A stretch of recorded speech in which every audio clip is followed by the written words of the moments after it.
Hello students, आज हम लोग करेंगे book NCERT chapter 4 simple equations. Let's begin.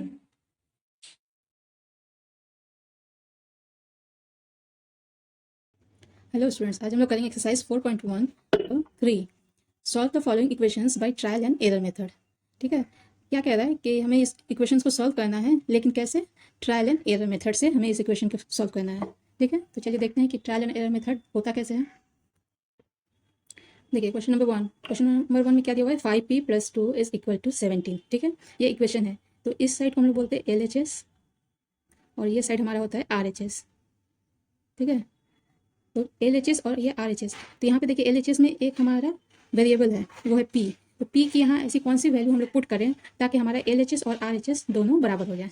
ठीक है, तो P जो वेरिएबल है इसी को हमें फाइंड करना है ट्रायल एंड एरर मेथड से। ठीक है, तो सबसे पहले देखिए हम लोग क्या लेते हैं, इफ P = 0। हमने मान लिया कि P की वैल्यू 0 है, तब क्या होगा? Then 5p + 2। P की वैल्यू अगर 0 रखेंगे तो 5 × 0 + 2, ये 0 हो गया, +2 दैट इज इक्वल टू 2। ये हमारा RHS है, नहीं है। ठीक है, तो अब क्या करेंगे, फिर हम लोग करेंगे इफ़ P = 1। अगर P की वैल्यू हम लोग 1 रखते हैं तब क्या होगा? तब देखिए हमारा इक्वेशन क्या होगा, 5p + 2। P की वैल्यू जब 1 होगी, 5p एक दूसरे से मल्टीप्लाई में है, P की वैल्यू 1, 1 + 2 क्या हो जाएगा? ये 5 × 5 और +2 7। क्या ये RHS है? सेम है तुम्हारा? नहीं, इसका मतलब P की वैल्यू 1 भी नहीं होगी। अब क्या करेंगे, इफ़ P = -1। वो ज़रूरी नहीं कि सारी वैल्यू प्लस में ही हो, हमारा वेरिएबल का वैल्यू माइनस में भी हो सकता है। तो P की वैल्यू अगर हम लोग -1 रखते हैं, उस कंडीशन में क्या होगा? 5p + 2। 5p की वैल्यू अगर -1 तो मल्टीप्लाइड बाई -1 + 2, ये क्या हो जाएगा? प्लस माइनस माइनस, 5 × 5 + 2, एक प्लस एक माइनस क्या हो जाएगा? यहाँ पे हमारा घटेगा -3। ये हमारा RHS है? नहीं, ये भी नहीं है, ये भी नहीं है और ये भी नहीं है। ठीक है, तब क्या करेंगे? अब क्या देखेंगे, इफ़ P = 2। ठीक है, देन उस कंडीशन में क्या होगा, 5p + 2, इसकी क्या वैल्यू होगी? 5p की जगह पर हम लोग 2 लिखेंगे, +2, 5 × 2 10 + 2 दैट इज इक्वल टू 12। क्या ये RHS है? ये भी नहीं है।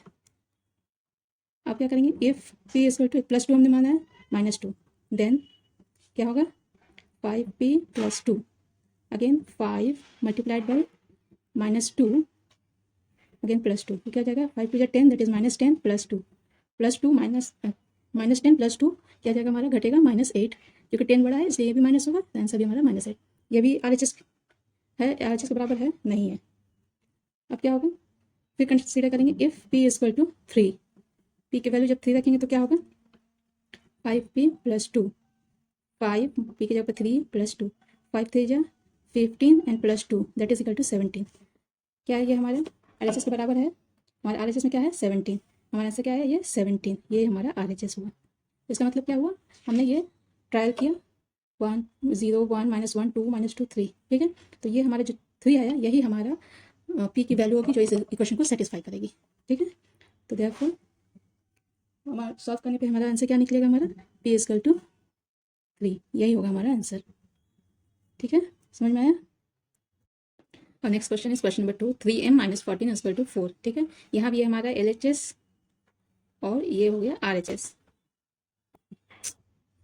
देखिए इस क्वेश्चन में भी हमारा ये LHS और इस तरफ हमारा RHS। LHS को लेके हमें सॉल्व करना है और आंसर में आना चाहिए हमारा RHS के बराबर। ठीक है, तो सबसे पहले कैसे मानेंगे, m की वैल्यू, इफ m = 0। ठीक है, देन हमारा LHS क्या हो जाएगा,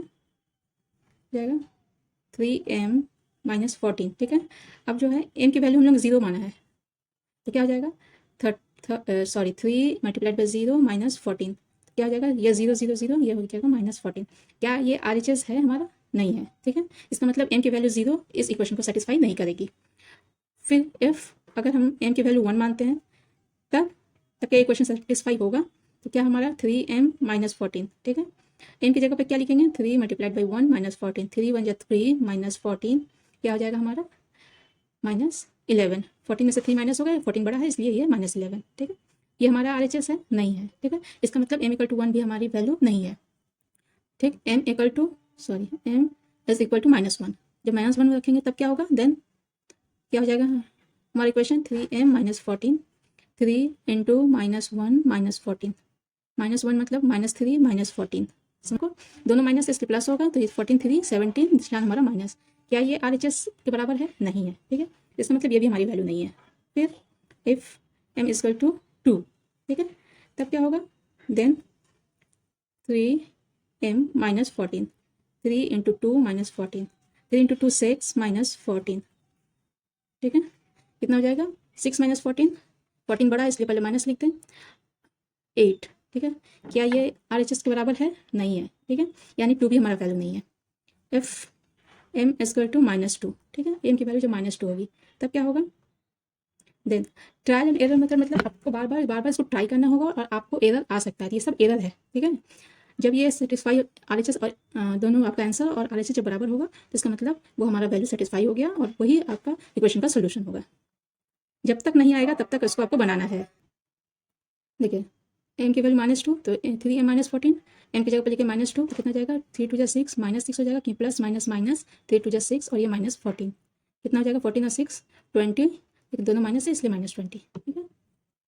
अभी भी ये RHS के बराबर नहीं हुआ, RHS में हमारा कितना है 4, हमारा आंसर आना चाहिए 4, ठीक है, इक्वल टू 4 आना चाहिए, लेकिन ये 4 नहीं आया है। फिर एफ m इक्वल टू 3, ठीक है, then 3m minus 14, 3 into 3 minus 14, 3 3 जो 9 माइनस 14, क्या हो जाएगा, दोनों माइनस होगा, 14 बड़ा है, 9 5 14, ठीक है, ये 5 हो जाएगा, फिर भी ये हमारा आंसर नहीं आया, ठीक है। इसी तरह हम लोग m की वैल्यू पुट करते जाएंगे और भी पुट करेंगे हम लोग। अभी हम लोग 3 पुट किया है, फिर -3 करेंगे, फिर 4 करेंगे, फिर 5 करेंगे, फिर 6 करेंगे, ऐसे ही करते करते आप देखेंगे कि 3 वैल्यूज पुट कर करके देखेंगे। जैसे ये 3 हमने पुट किया है, फिर एक बार -3 पुट कीजिए, फिर 4, फिर -4, फिर 5, फिर -5, आप इस तरह पुट करते जाएंगे तो हमारा आंसर जानते हैं कब आएगा, m इक्वल टू 6। जब हम 6 पुट करेंगे तो देखिए क्या होता है, 3m माइनस 14, 3 इंटू 6 माइनस 14, 6 3 जा 18 माइनस 14, 18 में से 14 जाएगा तो कितना होगा 4, ये हमारा हो जाएगा RHS के बराबर, ठीक है। यानी हमें चाहिए था इसकी वैल्यू 4, यहाँ पे आई है हमारी इसकी वैल्यू 4, कब आई है, जब हमने m की वैल्यू 6 रखी है, ठीक है। तो हमारा क्या होगा, इस इक्वेशन का सॉल्यूशन क्या होगा, m इक्वल टू 6, m की वैल्यू जब 6 होगी तभी इक्वेशन सेटिस्फाई होगा और ये सोल्यूशन इसका मिलेगा, ये हो जाएगा हमारा आंसर। तो पूरा आपको ट्राई करना है, इसको बना के आपको इसी तरह से इसको सॉल्व करके दिखाना पड़ेगा, ठीक है। आई होप आप लोग को समझ में आया होगा। मिलते हैं फिर नेक्स्ट क्लास में। अगर आपका कोई डाउट हो तो मुझे कमेंट में ज़रूर पूछिए, मैं आपके सारे क्वेश्चन का आंसर देने की कोशिश करूंगी। वीडियो आपको थोड़ी भी हेल्पफुल लगती है तो एक लाइक ज़रूर करें, चैनल को सब्सक्राइब करें, फ्रेंड्स एंड फैमिली में शेयर करें। Thanks for watching.